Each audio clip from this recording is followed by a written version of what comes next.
Allah Azza wa Jal, for example, commands in Quran in many places. One of them, for instance, "U'budu rabbakum." U'budu rabbakum. Enslave yourself to your master. If you want to know, we study a lot of Quran, you know. You could study tafsir for years and years and years and years. And my teacher asked me actually, one time I was studying with him, and I'd been not years, I was studying Quran with him for like 6 months, and he asked me, give me the summary of the Quran, one sentence. Actually, and I said, one sentence? He goes, okay, fine, 2. So he wants a summary of the whole Quran in 2 sentences. And I'm thinking, I'm going, in my head, I'm doing a review of the stuff he talks about all the time.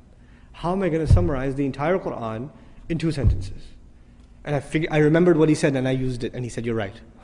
Alhamdulillah. Here's what it was.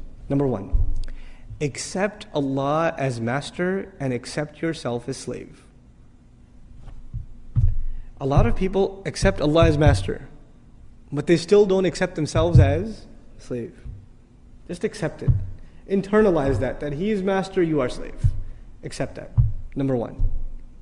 And after you accept that, the second sentence, accept that this guidance is only beneficial to people who accept themselves as slaves. That's it. You say, إِيَّاكَ نَعْبُدُ, you accept yourself as slave. Then what are you ready for? اهدنا الصراط.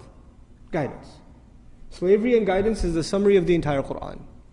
The Quran began with slavery, إِيَّاكَ نَعْبُدُ. It begins with slavery, and at the end, again, he calls himself master, which alludes to us as what? If he's the master of the people are his slaves. Ends with slavery. So this is the heart of the matter. A lot of people have no hard time accepting Allah as the creator. That's okay. That's not the hard part. Or accepting Allah as merciful, or as wise, or as powerful, or as one. All of that stuff's easy. Because if you accept Allah as one, there may not be any implications on you. Allah is one, that's nice, I'm still going to do what I'm going to do. Allah is really merciful, great. I still have my life. But if you say Allah is master, then what does that make me? That makes me slave. And to put it in very simple terms, the difference between a free person and a slave person is very simple. It's not a complicated subject. The difference between a free person and a slave person is, a free person does whatever he or she wants. What does a slave do?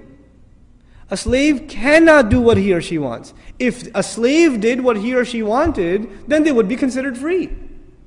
The only thing that makes them a slave is they do what the master wants.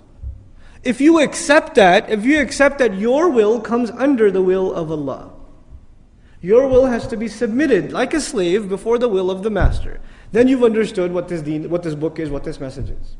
That's the summary of this message. It sounds very simple. It takes 5 minutes to explain, but internalizing that is a lifelong struggle.